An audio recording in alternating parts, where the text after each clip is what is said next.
Hello everyone! Welcome back to my channel at nandito na naman tayo sa ating kusina. Siyempre, saan pa ba tayo lagi nag-vlog? Dito lang naman sa kusina.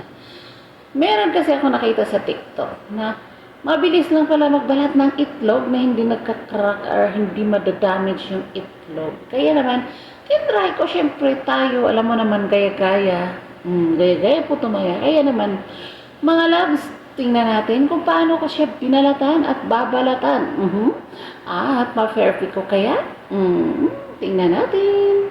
So guys, ito pala yung niluto kong itlog. Ayan, nilaga. Tapos, ito naman yung ating tubig na malamig. So, itry natin. Ilagay natin sa malamig na tubig. Tapos, yung itlog, nilaga ko siya ng 12 minutes. Ayan guys. So, yung isa, hayaan muna natin kasi nag-crack siya.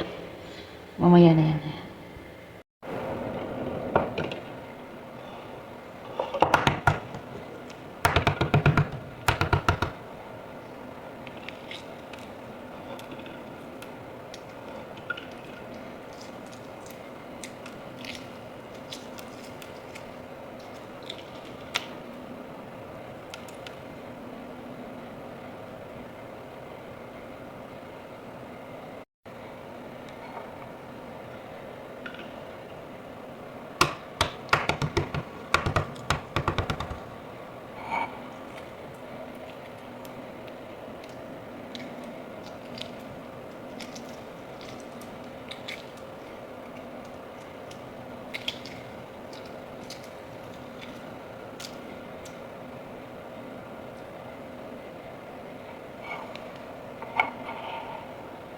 At yun nga, nabalatan nga natin. Na-perfect natin ang ating pagbalat. So, ito siya guys.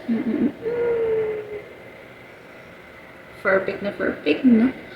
So, ang sekreto pala, pagkatapos mo maglaga ng itlog, ay ibabad mo siya sa malamig na tubig. At saka guys, para pala dagdag kaalaman na rin, para hindi mangitim yung kaldero na paglutuan nyo ng nilagang itlog, ay magpatak po kayo ng kunting patak ng suka. Yan lamang po. Maraming salamat and God bless us all. Bye-bye!